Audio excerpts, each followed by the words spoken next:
अंजलि से मैं 8वां पाठ उद्यमी नर पढ़ाने जा रही हूँ। इसकी व्याख्या प्रस्तुत करने जा रही हूँ। ये कविता रामधारी सिंह दिनकर जी के द्वारा लिखी हुई है।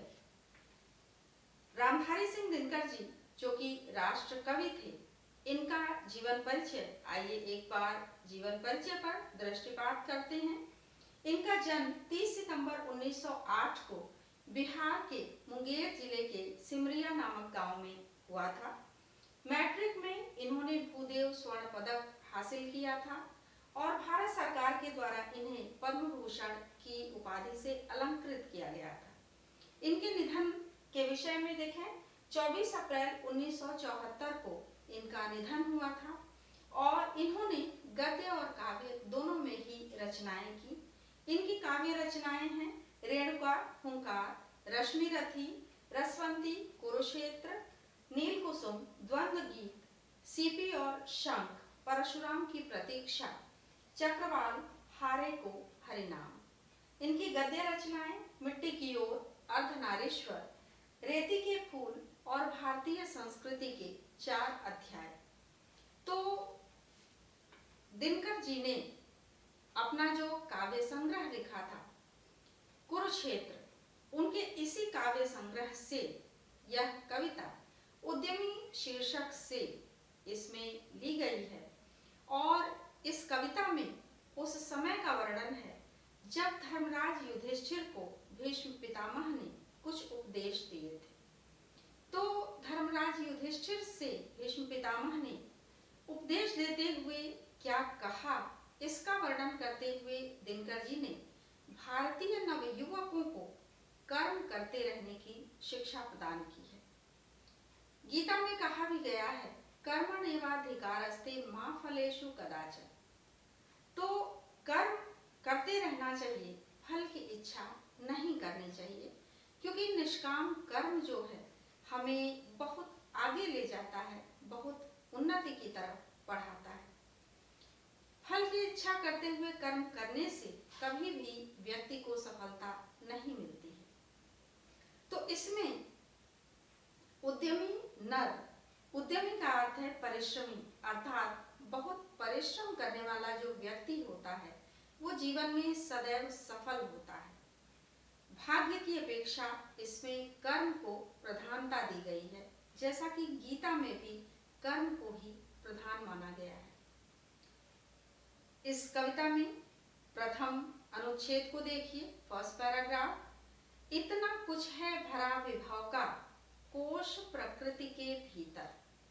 कवि का कहना है कि पितामह भीष्म धर्मराज युधिष्ठिर से कह रहे हैं कि इतना कुछ इस संसार में प्रकृति ने अपने भीतर छिपा रखा है, यहाँ पर दे रखा है। यानी प्रकृति प्रदत्त बहुत से संसाधन हमें प्राप्त होते हैं, आवश्यकता है परिश्रम करके उन संसाधनों को प्राप्त करने की।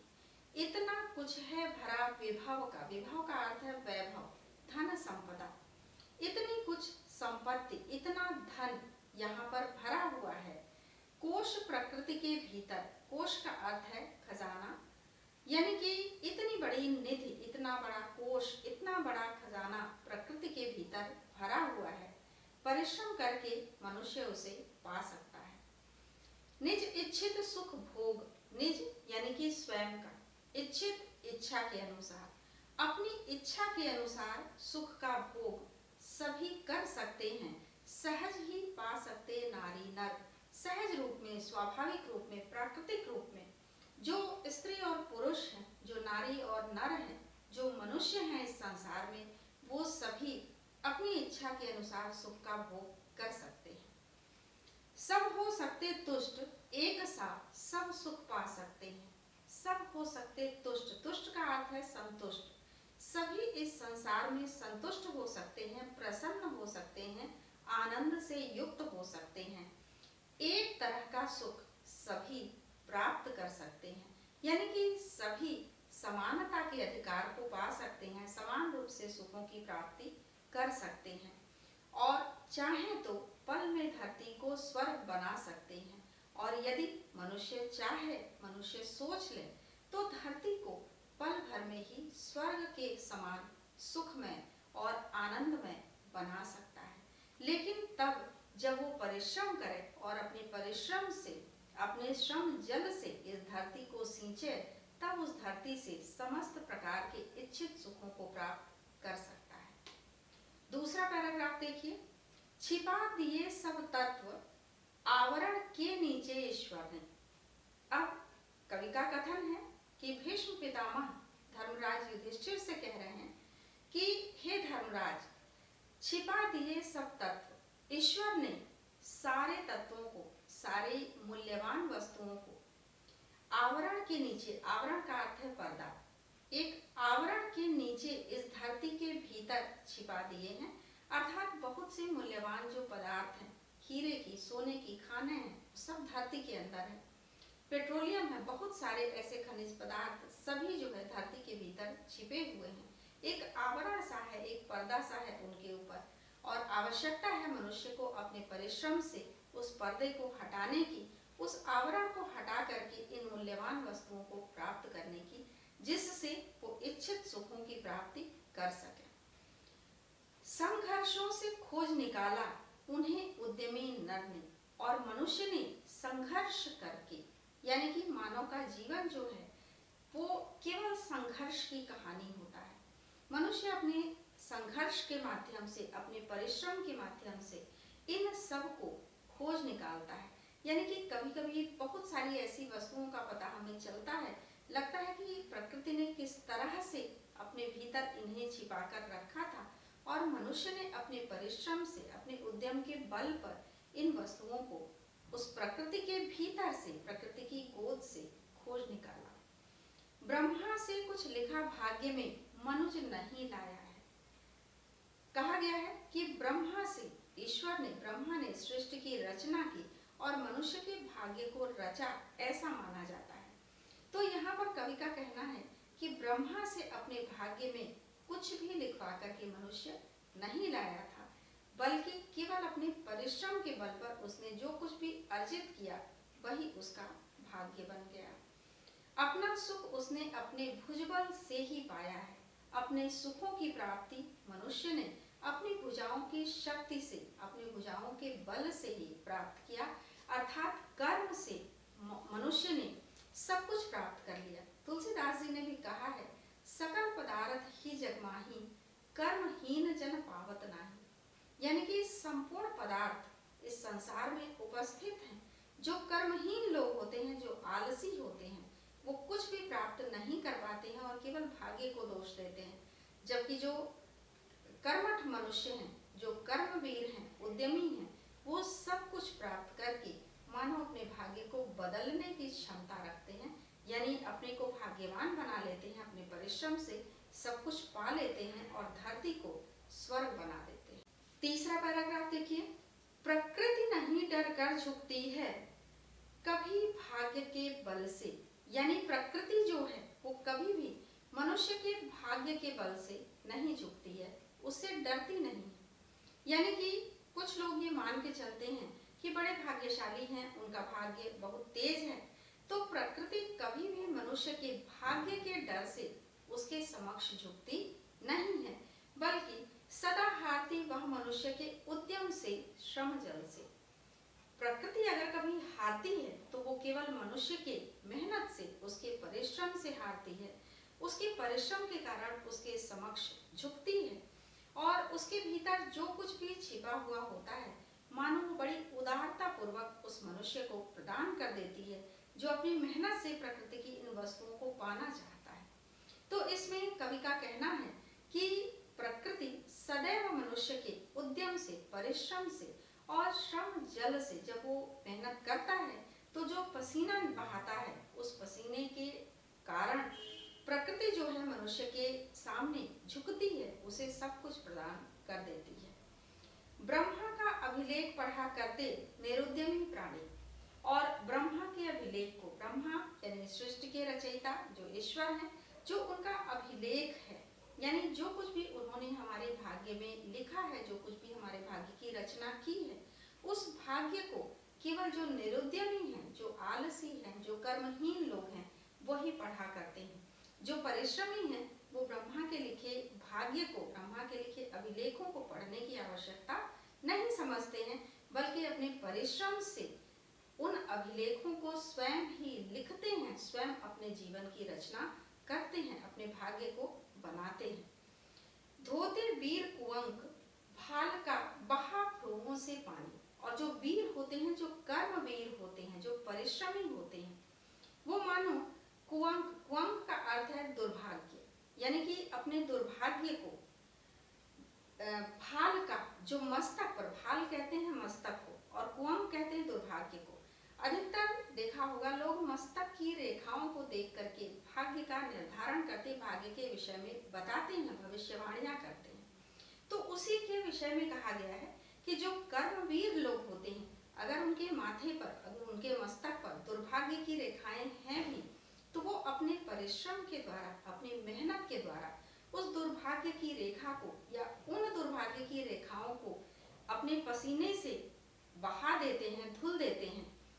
बहा भ्रुवों से पानी, भ्रुवों का अर्थ यहाँ पर है भौहों से, यानी कि उनके माथे से जो पसीना टपकता है मेहनत करने के कारण, जो श्रम जल उनके माथे से बहता है, उसमें उनके दुर्भाग्य की रेखाएं भी बह जाती हैं और उनके माथे पर सौभाग्य के चिन्ह उभर आते हैं।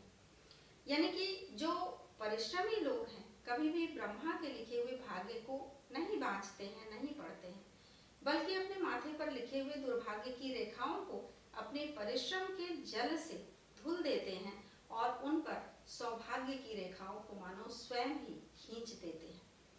तो परिश्रम से मनुष्य कुछ भी प्राप्त कर सकता है, कर्म से कुछ भी प्राप्त कर सकता है। अगला जो पैराग्राफ है, यानी कि 4th पैराग्राफ देखिए, भाग्यवाद आवरण पाप का और शस्त्र शोषण का। जो भाग्यवाद है, भाग्य का जो सहारा लेना होता है, वो केवल आवरण होता है अपने पापों का। आवरण का अर्थ है पर्दा, यानी कि अपने पापों पर केवल पर्दा डालना होता है। जो भाग्यवादी लोग होते हैं, भाग्यवाद का सहारा लेकर के अपने पापों पर पर्दा डालते हैं और इसको शस्त्र बनाते हैं, भाग्यवाद को शस्त्र बना करके दूसरों का शोषण करते हैं, यानी कि भाग्यवाद के शस्त्र के माध्यम से वो दूसरों का शोषण करके उनसे रुपए पैसे ले लेते हैं। जिससे रखता दबा एक जन, भाग दूसरे जन का। जिससे एक व्यक्ति दूसरे व्यक्ति के भाग को, हिस्से को दबा लेता है, रख लेता है।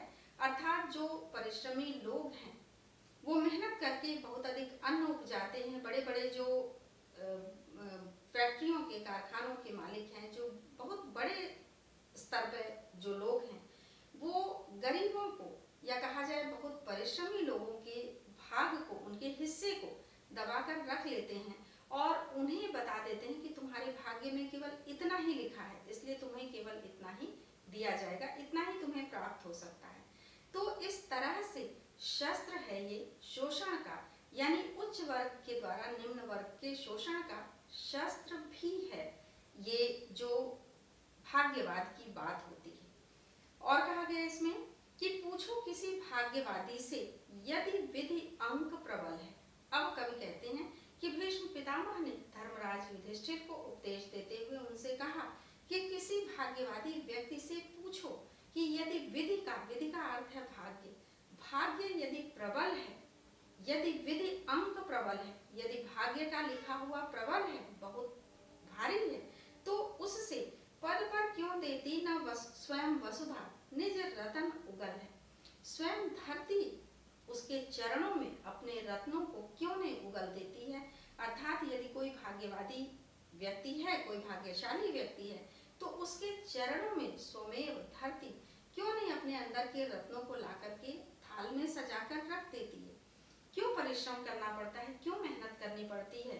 धरती से हमें बहुत सारे खनिज पदार्थों को पाने के लिए, बहुत सारी मूल्यवान वस्तुओं को पाने के लिए।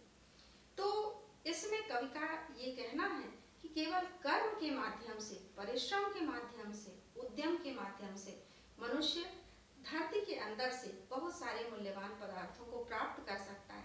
यदि भाग्यवश ये चीजें मिलनी होती तो धरती स्वयं ही थाल में सजाकर हमारे चरणों में इन वस्तुओं को प्रदान कर देती, लेकिन कभी ऐसा होता नहीं है। मनुष्य अपने कर्म के बल पर पता करता है कि धरती में कहाँ क्या है। कर्म के बल पर उसे प्राप्त करता है, उसे धरती से लेता है और तब उसके सुख को प्राप्त करता है। पैराग्राफ, यानी कि उपजाता क्यों विभव प्रकृति को सींच सींच वह जल से। अब कवि का इसमें कहना है कि विभव को, जो धरती ने हमें सब कुछ, जो प्रकृति ने प्रदान किया है, उपजाता क्यों विभव प्रकृति को सींच सींच वह जल से। मनुष्य जो है यदि भाग्य के बल पर कुछ प्राप्त करता तो वो कर्म नहीं करता, कर्म करने के कारण ही वो धरती को जल से सींचता है, अपने परिश्रम के जल से सींचता है, अपने पसीने के जल से सींचता है और तब प्रकृति से धन वैभव को, धन संपदा को प्राप्त करता है। क्यों न उठा लेता निज संचित कोश भाग्य के बल से। और यदि वो भाग्य के बल से कुछ प्राप्त कर रहा होता तो ऐसा क्यों नहीं होता कि वो निज संचित स्वयं के द्वारा एकत्र किए गए कोश को इस धरती से अपने भाग्यवाद के बल से वो क्यों नहीं प्राप्त कर लेता। धरती पर फिर उसे परिश्रम करने की कोई आवश्यकता नहीं होती। एक मनुष्य संचित करता है अर्थ पाप के बल से। यदि एक मनुष्य धन को पाप के बल से अर्जित करता है, प्राप्त करता है, तो दूसरा व्यक्ति जो है वो उसे अपना भाग्य बता करके बिना परिश्रम किए ही उससे ले लेता है और भोगता उसे दूसरा भाग्यवाद के छल से। और जो दूसरा व्यक्ति होता है, एक व्यक्ति तो पापी होता है, पाप करता है, धन का संचय करता है, धन को एकत्र करता है, और दूसरा व्यक्ति बगैर परिश्रम किए हुए ही भाग्य का उसको वास्ता देता है, भाग्य का वास्ता दे करके उससे उस संपत्ति को छल के द्वारा प्राप्त कर लेता है और उसका उपभोग करता है, उसे भोगता है, उसको अपनी सुख सुविधा का माध्यम बनाता है। अब इसमें छठा पैराग्राफ देखिए। नर समाज का भाग्य एक है, यानी मानव समाज का, मनुष्य समाज का भाग्य केवल एक है और वो है निष्काम कर्म। वह श्रम, वह भुजबल है। मानव समाज का भाग्य केवल परिश्रम है, मनुष्य की भुजाओं की शक्ति है।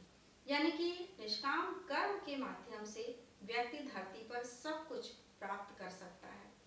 जिसके सम्मुख झुकी हुई पृथ्वी विनीत नभ तल है, और ऐसे परिश्रमी व्यक्ति के सम्मुख ये धरती जो है वो झुक जाती है। यानी कि धरती अपने भीतर के पूरे खजाने को, पूरे कोष को उस व्यक्ति को प्रदान कर देती है। और विनीत नभ तल है, जो आकाश है, वो भी ऐसे व्यक्ति के समक्ष विनम्र बन जाता है। यानी कि बड़े बड़े वैज्ञानिक जो चंद्रमा तक पर पहुंच जाते हैं, उन सब के सम्मुख कहा जाए कि उनके प्रयास के कारण, उनके परिश्रम के कारण, उनके कर्म के कारण मानो आकाश भी उनके सामने विनम्र हो जाता है, झुक जाता है। जिसने श्रम जल दिया उसे पीछे मत रह जाने दो। अब कवि का कहना है कि जिसने पसीना बहाया है, जिसने श्रम जल दिया है या परिश्रम किया है, मेहनत की है, जिसने कर्म किया है, हम उसे पीछे न रह जाने दें, बल्कि उसे आगे बढ़ करके उन सुखों का उपभोग करने दें जिसको उसने अपनी मेहनत के बल पर प्राप्त किया है। विजित प्रकृति से सबसे पहले उसको सुख पाने दो। यानी विजित, विजित का अर्थ है जीती हुई, विजय प्राप्त की हुई जो धरती है, उस पर जो सुख हमें मिलने वाला है, उस सुख को हम सबसे पहले उस व्यक्ति को प्राप्त करने दें जिसने बहुत अधिक मेहनत करके, बहुत अधिक परिश्रम करके, बहुत अधिक कर्म करके उन सुखों को प्राप्त करने में सहायता की है। ऐसा न हो कि कोई भाग्यवादी व्यक्ति आगे बढ़कर उन सुखों का उपभोग कर ले और कर्म करने वाला व्यक्ति, जो कर्मवीर है, जो परिश्रमी है, जो उद्यमी है, वो पीछे रह जाए। तो कवि का कहना है कि ऐसे परिश्रमी लोगों को आगे बढ़ने दो और उन्हें धरती से प्राप्त होने वाले सुखों का उपभोग करने दो, तब बाकी सभी जो है उन सुखों को प्राप्त कर सकते हैं। और ऐसे में हम इस धरती को स्वर्ग बना सकते हैं अपनी मेहनत के माध्यम से, अपने परिश्रम के माध्यम से। तो उद्यमी नर एक ऐसी कविता है जिसमें कर्म को प्रधानता दी गई है और कर्म को ही जीवन का वास्तविक उद्देश्य मान करके व्यक्ति को अपने लक्ष्य की तरफ बढ़ना चाहिए।